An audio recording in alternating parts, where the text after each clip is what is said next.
This place was very wet when Europeans found it, and that was not by accident.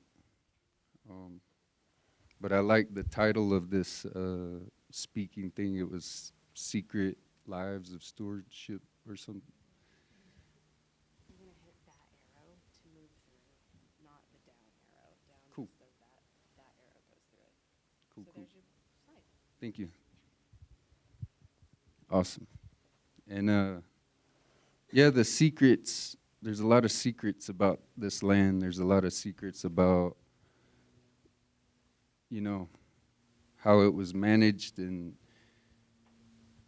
the realities of it. And I'm gonna tell you guys some secrets and some of my personal secrets.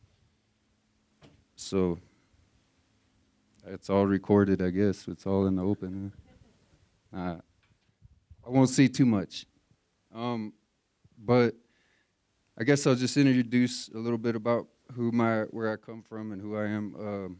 My family is what's known as Hinisiro, which is a term that refers to indigenous slaves. And so I'm a descendant of indigenous slaves and those slave masters.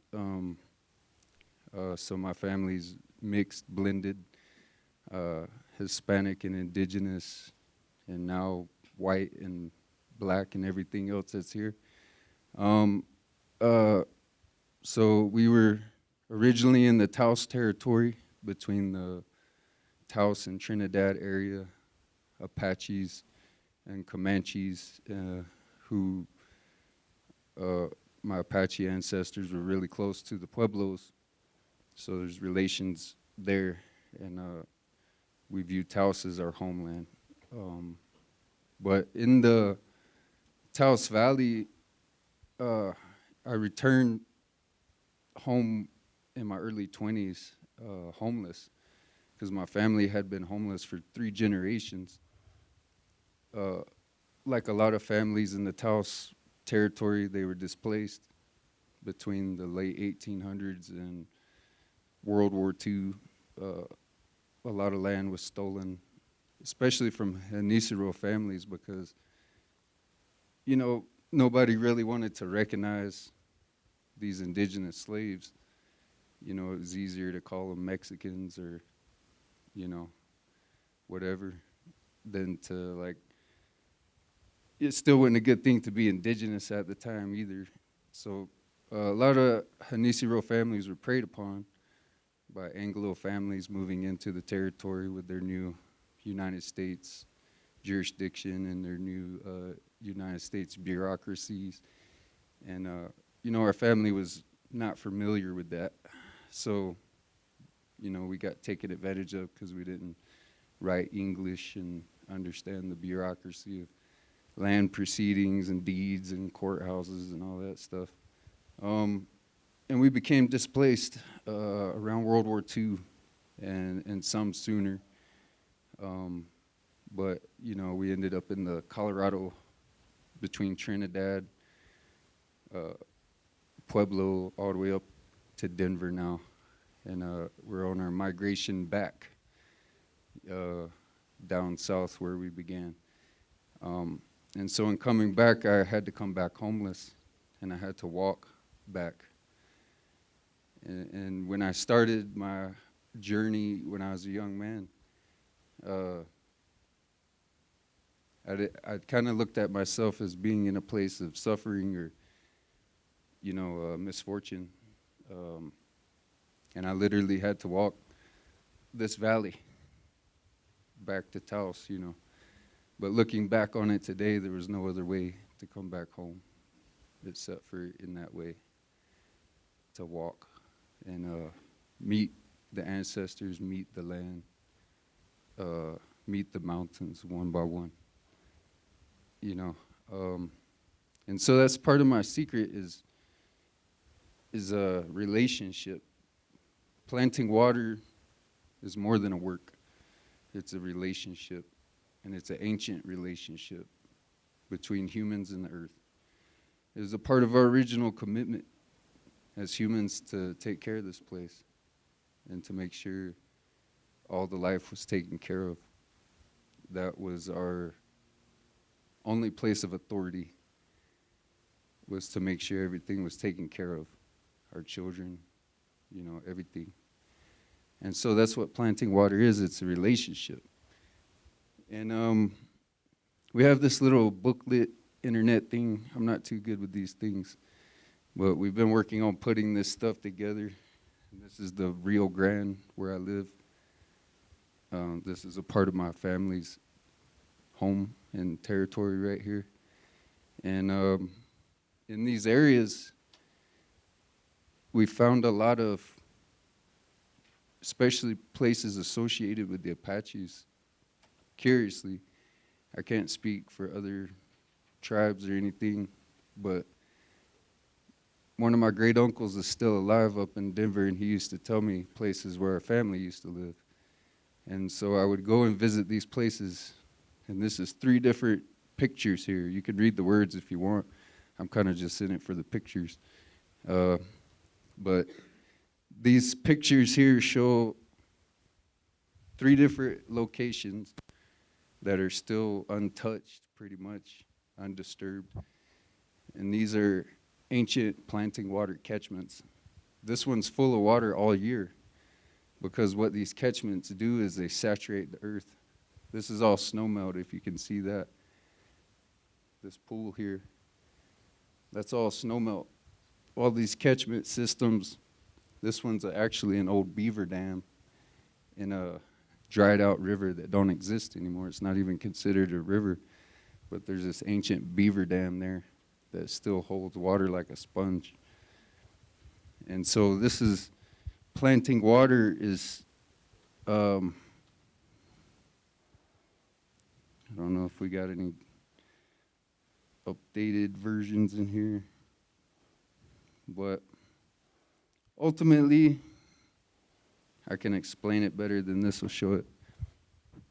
So, have any of you guys heard about how the Amazon is, the studies in the Amazon are showing things to be man-made? Is anybody aware of that? A lot of you, good bit of you. So the research we're trying to do right now and what we're trying to show is that these mountains are the same way. A lot of these rivers, a lot of these streams, a lot of the springs in the San Luis Valley that I can almost say for certain, all the way into the Taos Valley, there's a lot of places here that are man-made water systems that people would assume are natural streams, or wild natural mountains.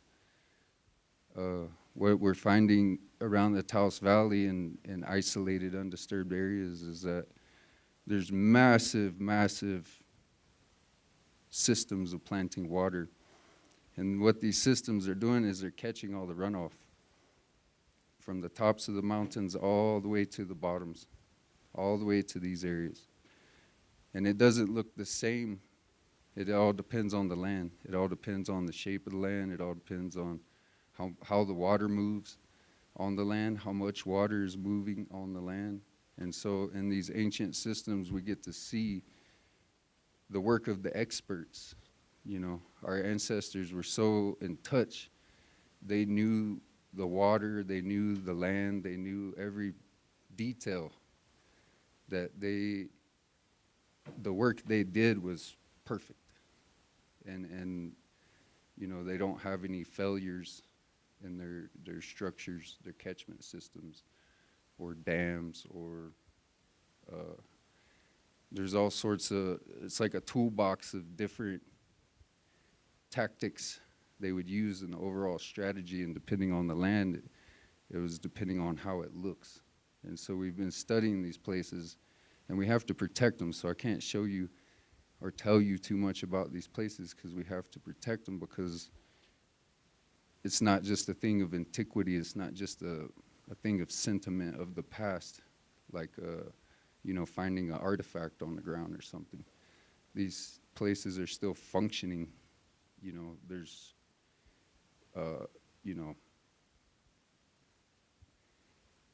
without these ancient systems that are still functioning, we would be way worse off situation than we are right now. But what we're finding as we're studying these ancient systems is that the drying out of the watershed correlates with the more the systems being disrupted with roads or development or whatever human activity. Even the cows in Taos Valley, they free range cattle in the mountains, which does a lot of damage to the forest. I don't think you guys have that problem up here,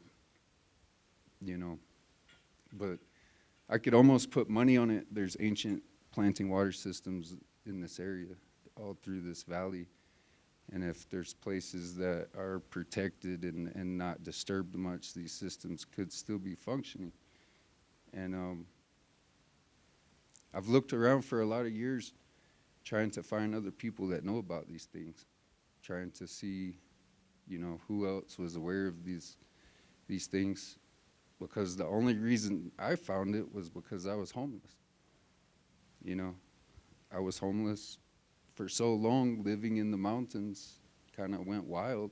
I didn't care about working anymore. I just wanted to be a part of the land. So, I started seeing these things. And once I saw it, I had to, go about it the scientific way. Is this just a random occurrence, or is this in other places? And I've now found 7 different massive systems. Some of them are 20 miles apart, some of them are 50 miles apart, some of them are 100 miles apart. And the work looks exactly the same, and it functions exactly the same, even though it's a little different. And so what we've been doing is trying to understand it in its fullness, and then share that knowledge, train people to be able to replicate this work in places that are in dire need, where there's massive erosion, massive drying out of the land, desertification. We're training up people, and we're trying to replicate this work, and at the same time, we're trying to get educated people to help us collect data on the ancient stuff so that we can, present that and get it protected, not just as a archaeological site or historical site, but as a functioning, active,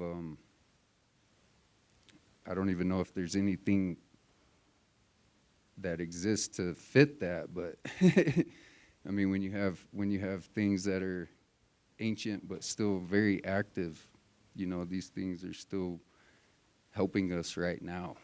It's a whole nother ball game than dealing with a ruin of sorts. So you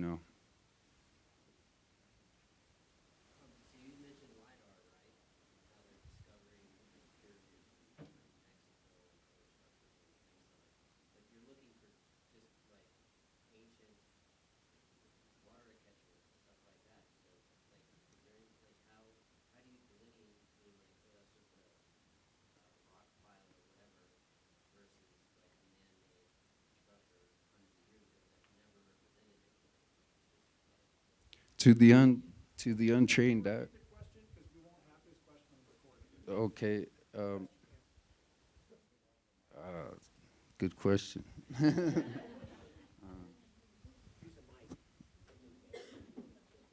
You have to walk up. There's only one wireless.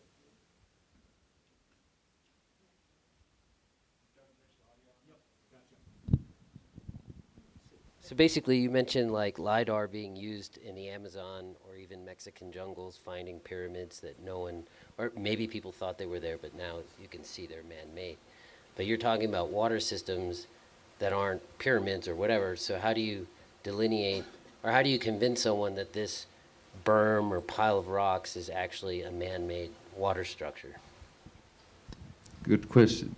To the untrained eye, it's very hard to see.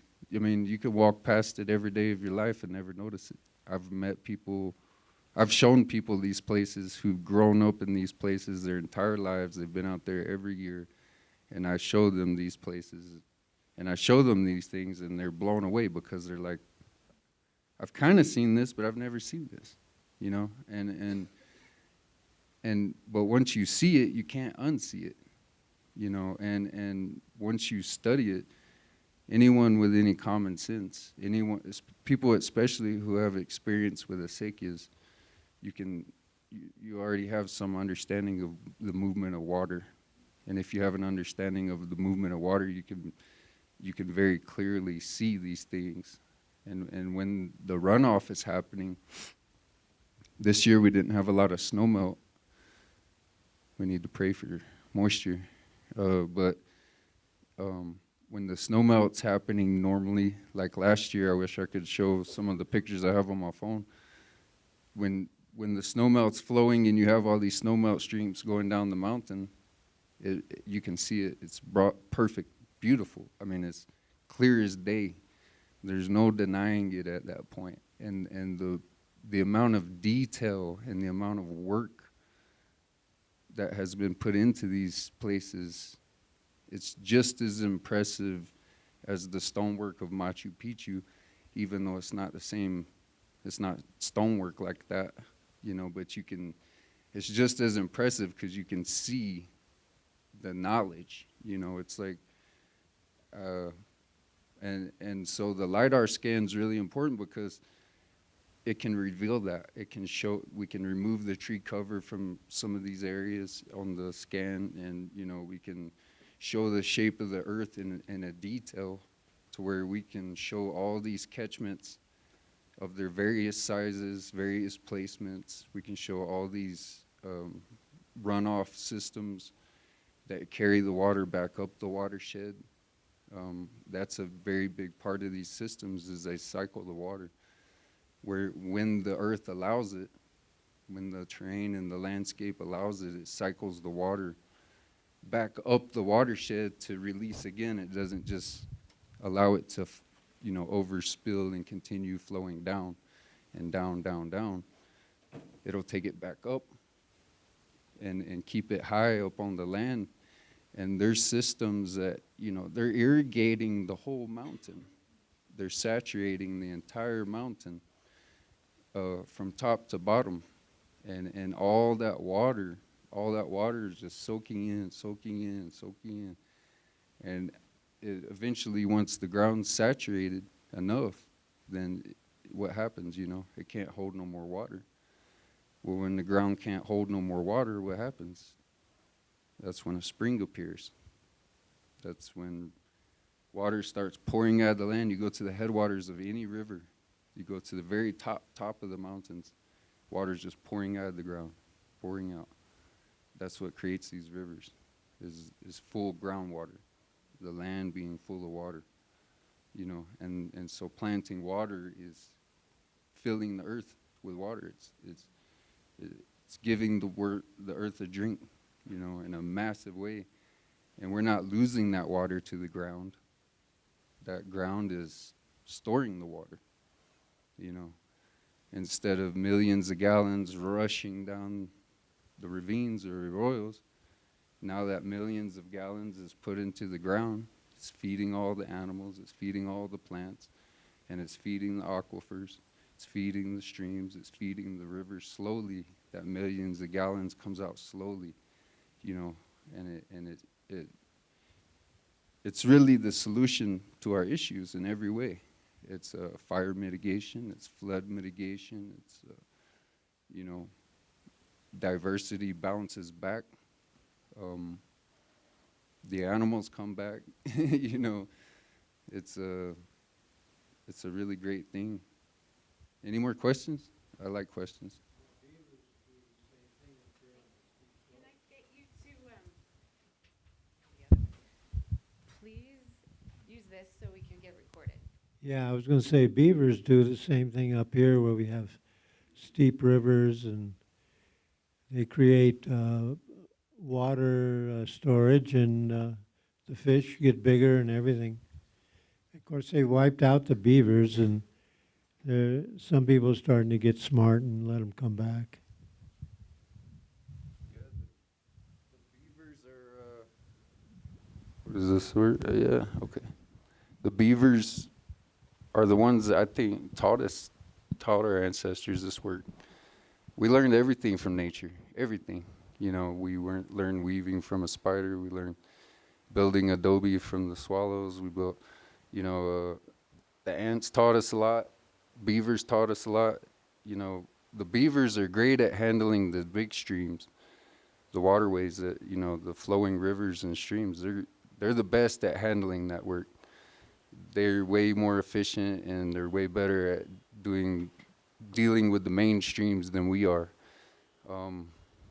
But I think our ancestors looked at the beavers and saw what was happening.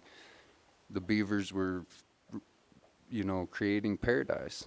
They were creating wetlands and, you know, holding back the water, letting it soak in. So they studied that, they understood it, and they took it away from the streams and took it up the sides of the mountains. You know, they took it to extremes. You know, they took it to the extreme, and we need the beavers back. You know, just as much as we need, you know, anything, all the different types of support.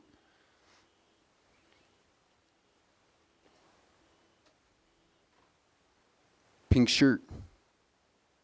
Or pass the mic. Oh, okay. Well, sorry. I saw them back. No worries. When the colonizers came, for some reason they were obsessed with straightening the streams out so that the water would go faster to the wheat fields. Mm-hmm. That mindset still exists. What kind of education is needed to help these people understand that the beaver, like wavy, all kinds of tributary running streams? What kind of education will help them understand this? Well, in my opinion, I think just thinking about it, just tell them think about it.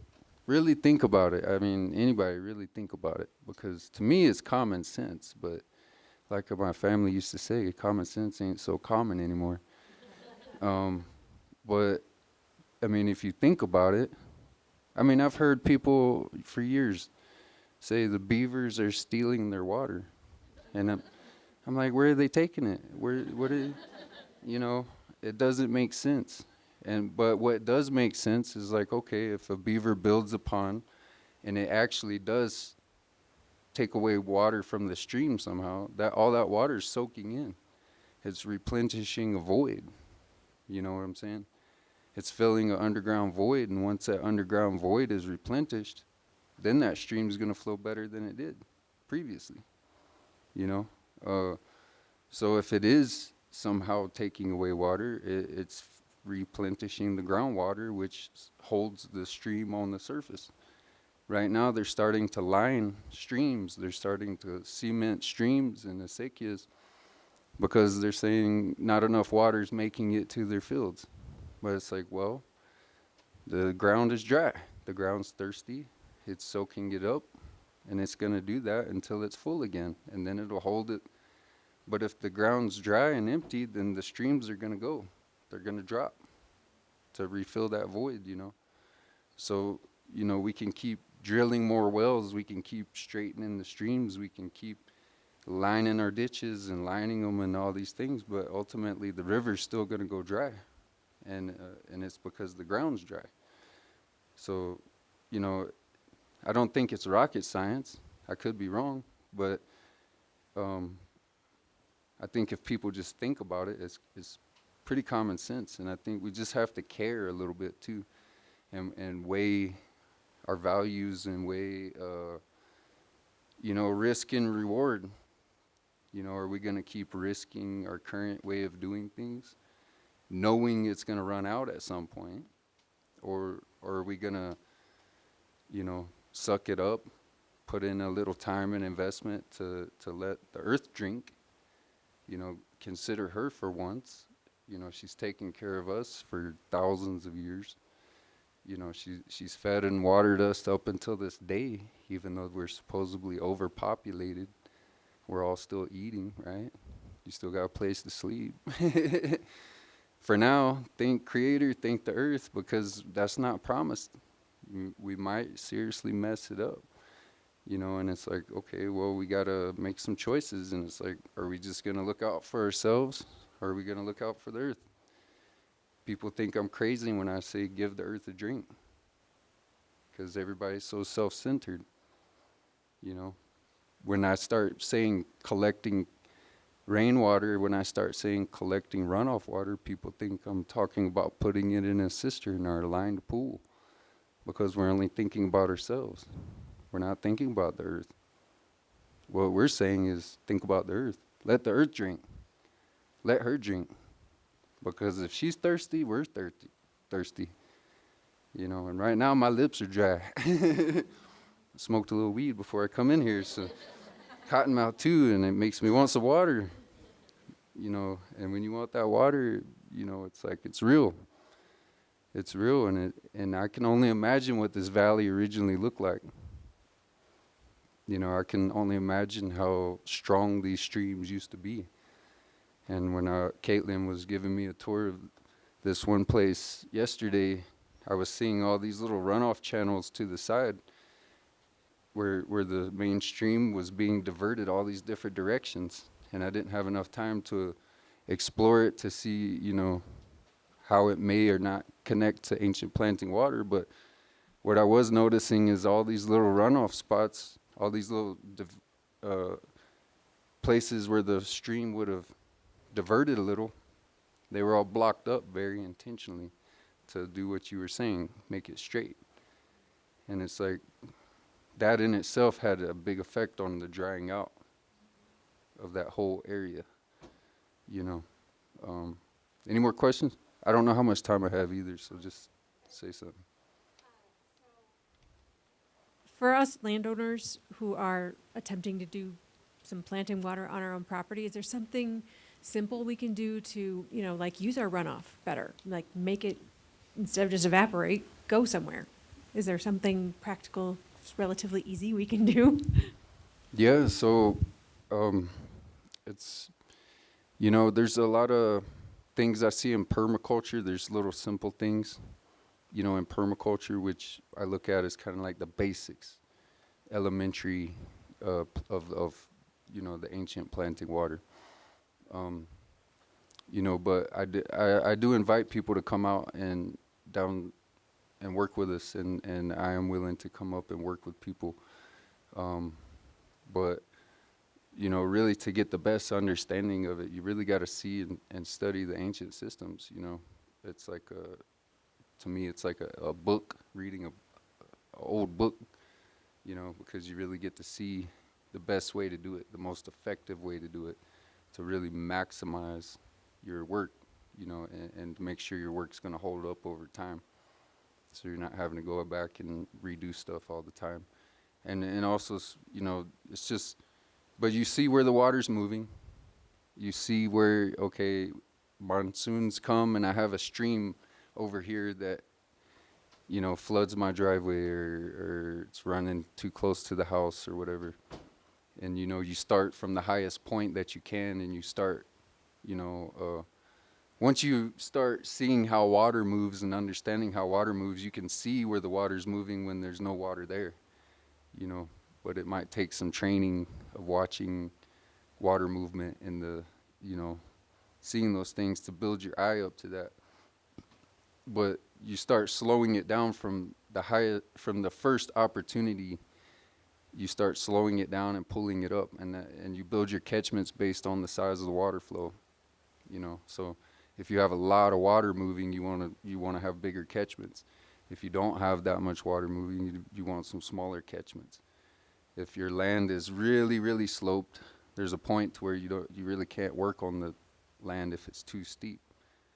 But you take every advantage it gives you in a steep area where it kind of naturally starts to level out a little.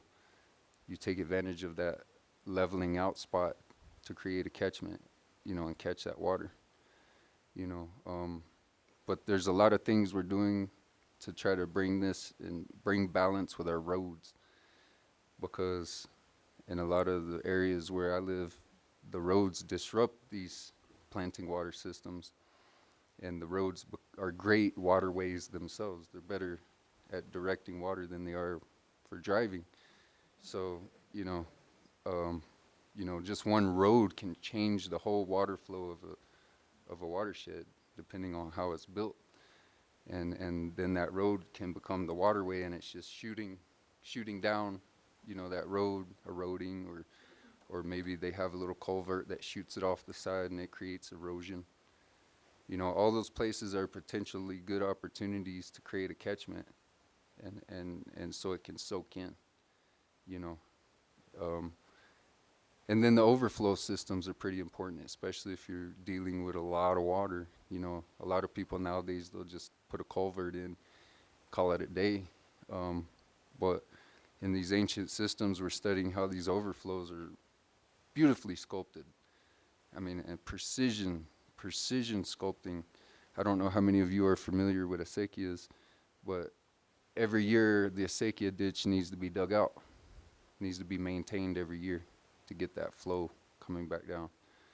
Well, these ancient ditches, and overflow systems and waterway systems that they've got, they're built with such precision and such detail that they haven't need to be cleaned out or dealt with in over 150, 200 years, depending on which families were maintaining them and when they became separated or, from their lives.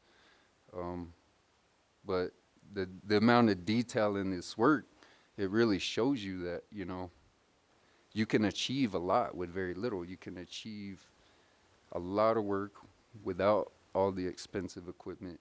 You can achieve a lot of work without, fancy pipes and expensive diversion gates.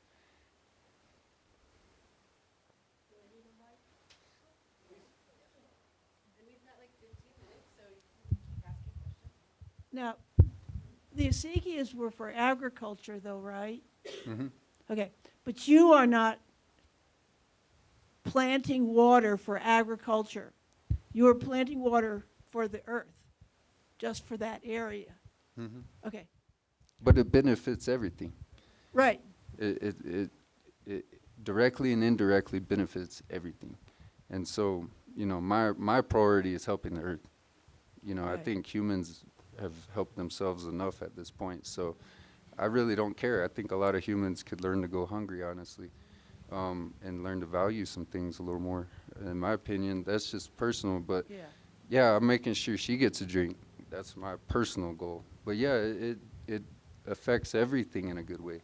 Well, I know about the Lisieux Plateau in China, where they took this barren plateau that had eroded from native people grazing their goats and their sheep. And so after time, it eroded, and people now can develop, they developed the skill of completely regrowing that area.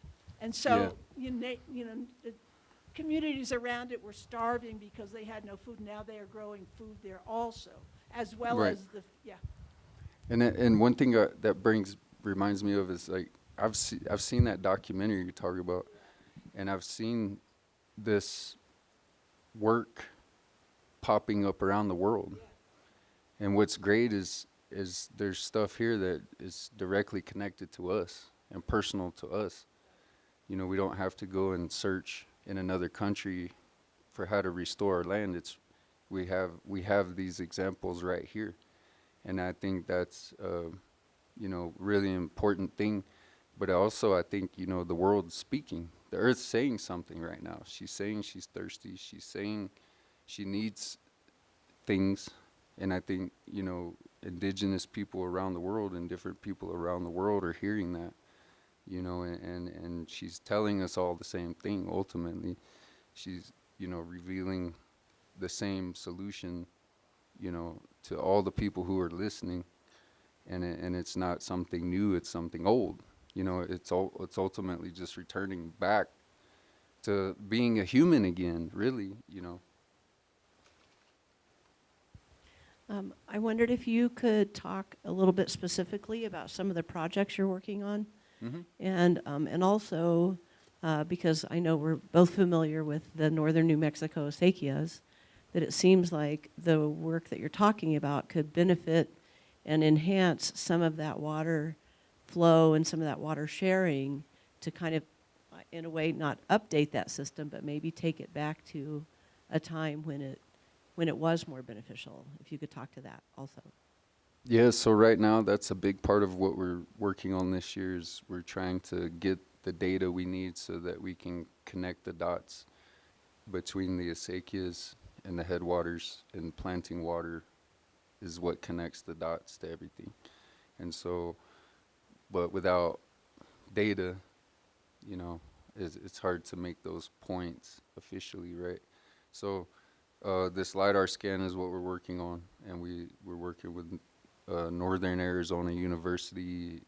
Well, we're not working directly with the university. We're working with some indigenous doctors and professors and colleagues at the university, kind of independently. They're working with us. And I'm with the Sacred Water Mountain Society, which is our organization. So they're going to be coming out on the 19th, and we're going to be starting the groundwork to see what kind of LiDAR scan and data collection we can get on these ancient systems and try to figure out which ones are going to be the best to map. And but once we can get one of these maps built, which you know, it's going to take a good bit of time from what I understand. But once we have that data, then we're going to start arranging meetings with the acequias through the Taos Valley Acequia Association. Hopefully we can arrange one big meeting, because of me and the head guy of that organization have already kind of made a dual challenge to each other. And he said if I could prove what I'm talking about, then they would listen. So I've been working on proving it, and so that's a big part of what we're trying to achieve this year. And we got a lot of projects going. We got a grant from Biophilia this year, and we're going to be doing some work out on the Taos Mesa, which has been heavily logged and overgrazed and destroyed by the Mormons and different people. You know, it looks like a desert. Everybody assumes it's always been a desert, but when that was my family's land, it was full of water. It was a paradise. It was just as lush as the mountains, and it's only been 80 years. In 80 years, that environment's been turned into a desert. So we're doing a lot of work out there in the Pawtucca, the ancient Pawtucca River area, a big tributary to the Rio Grande. It used to bring a lot of water to the Rio Grande, and now it only brings runoff. So we're trying to restore that area through planting water, catching the runoff, recharging the groundwater. And we'll have projects going Wednesday through Friday every week. That started this past week. But every week from now until June, we'll have work days, Wednesday, Thursday, and Friday of every week. If anyone is interested in joining us, people can contact me at Sacred Water Mountain Society, gmail.com. And we'll be alternating between, we'll spend 3 days studying the ancient stuff, and we'll spend 3 days practicing what we learn in the project areas. So that's kind of how we've been training people. You know, if people do want to come and be a part of what we're doing, we just ask respect, humility, patience, observation. You know, we're not the type of work crew that'll just come in and jump right into work. We're the type of work crew that comes in and looks at things and thinks about things and studies things and observes things before we start doing, because we really want to make sure we're doing our best work and we really want to make sure that we're passing this knowledge on fully. A lot of people have come to me and asked me to make YouTube videos and this and that, and I refuse. I won't do it because you really can't learn that way, especially when dealing with the land. I mean, you can learn names, you can learn certain things, but you can't learn that way. And it's not respectful. You know, it used to be, you know, back in the day, you know, if anyone in here has ever learned karate or something, you know, the person you learned from was you know, you respected that person. You know what I'm saying? You had relationship with that. It wasn't something you just watched a YouTube video and you become a black belt or something, you know. You know, people think that way nowadays. So I just want to make sure, you know, anyone who comes to work with us understands we don't work that way. And we have, I feel responsibility is a big thing. I mean, that's a part of this work, relationship, responsibility. And I have a responsibility to my family, to myself, to the earth, to my indigenous relatives, to pass this knowledge on in a good way, in a respectful way, and to make sure these places are protected and, you know, to make sure, you know, we're not hijacked and forgotten the way a lot of people want to do nowadays. You know, they'll show up for a day, learn something, think they know it all, and next week they'll be the new expert somehow, you know. And they, you know, they don't talk about where the knowledge comes from. They don't talk about, you know, the relationship. And when you've left out the relationship and when you've left out the indigenous people, you've already lost half of the knowledge.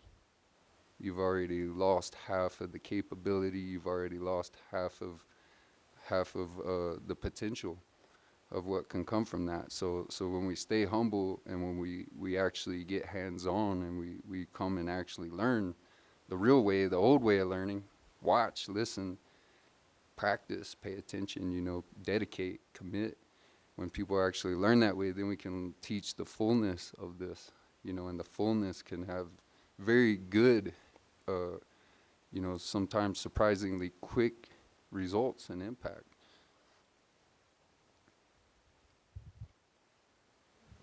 Couple of minutes, so this is the last question. No pressure. It seems to me that the concept of land ownership and private property is the antithesis or the exact opposite of relationship with land. And I'm wondering what you think about that and what it would take to change that perspective, whether it's on the level of the United States thinking it owns the land, or whether it's on the level of like private land ownership, individual people from everyday people to Bill Gates type. What does it take to fix that? Well, land ownership was created to enslave people. You know, it wasn't created for your liberation and your wealth and your well-being.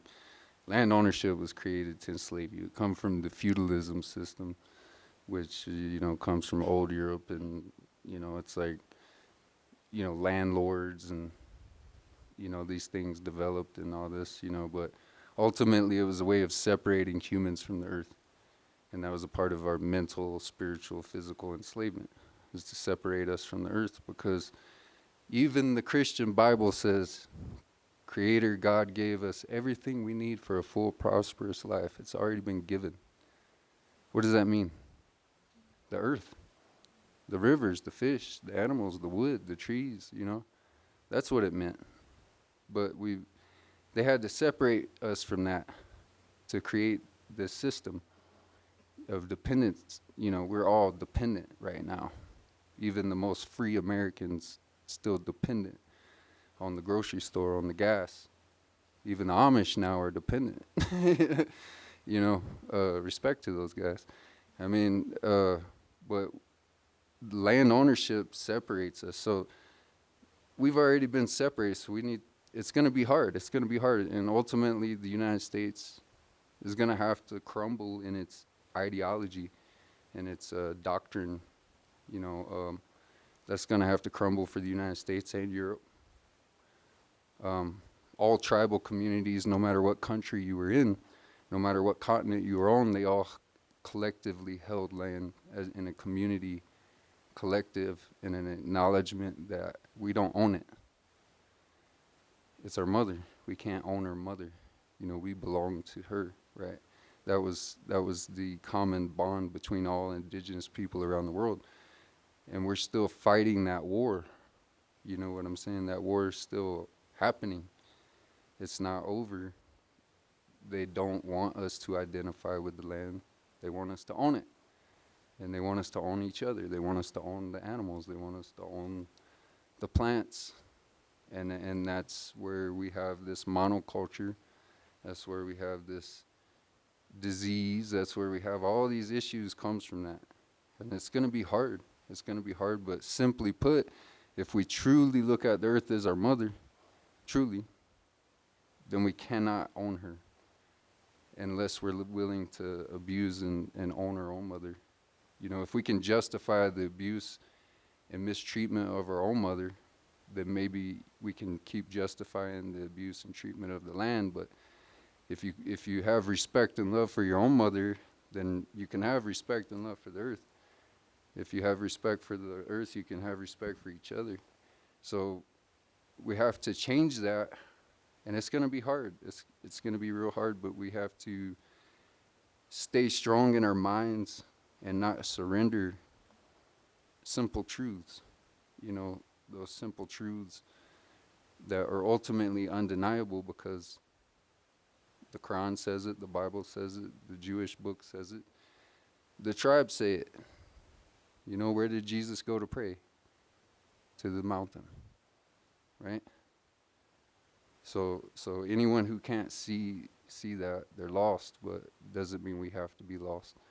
And we can also start erasing these divides, even though we hold a deed, even though we hold a title or whatever. You know, I've been homeless for years, so I don't care anymore, honestly. Even though I do own 10 acres, I look at it as I paid its ransom. I liberated it. You know what I'm saying? And I'm refusing to put up fences. I'm refusing to put up no trespassing signs on my neighbors. I'm refusing to say, this is mine. You can't touch it. That garden's mine. You animals can't touch it. You know, these trees are mine. No one can touch it. I refuse to be that way because that's what keeps us all trapped. That's what keeps us all stuck and dependent on something that we know is bad for us. Thank you.